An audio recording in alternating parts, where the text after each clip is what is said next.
नमस्कार मित्रांनो, मी आज आलोय पुण्यातील कसबा गणपती मंदिरात।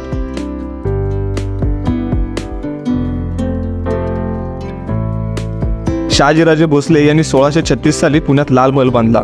तेव्हा जिजाबाईंनी या गणपतीच्या मूर्तीची स्थापना केली होती। पुण्याची ग्रामदेवता म्हणून कसबा गणपतीची ओळख आहे। छत्रपती शिवाजी महाराजांच्या काळापासून कसबा गणपती प्रसिद्ध आहे। मंदिराजवळील लाल महालातच शिवरायांचे बालपण गेले।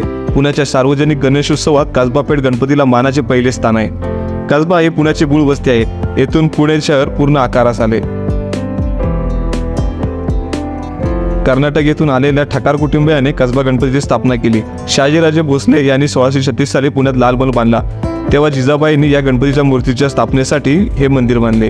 जिजाऊंना स्वप्नात गणपतीने दृष्टांत दिल्याने या गणपतीची स्थापना करण्यात आली असे म्हटले जाते।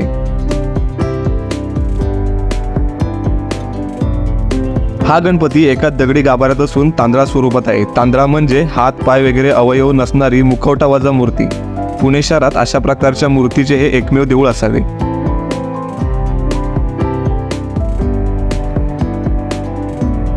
राजमाता जिजाऊ आणि गणेश भक्त ठकार यांना झालेल्या दृष्टांतानुसार जमीन खणल्यावर ही मूर्ती सापडली अशी आख्यायिका आहे।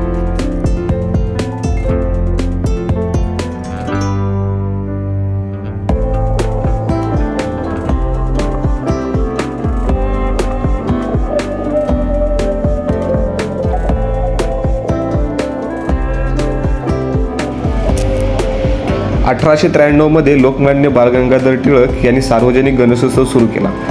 जनतेला एकत्रित करणे आणि ब्रिटिशांपासून स्वातंत्र्य मिळवणे हा त्यांचा उद्देश होता।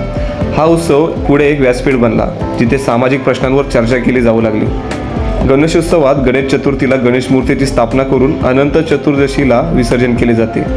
विसर्जन मिरवणुकीत मानाच्या 5ही गणपतीपैकी सर्वात आधी कसबा गणपतीचे विसर्जन केले जाते।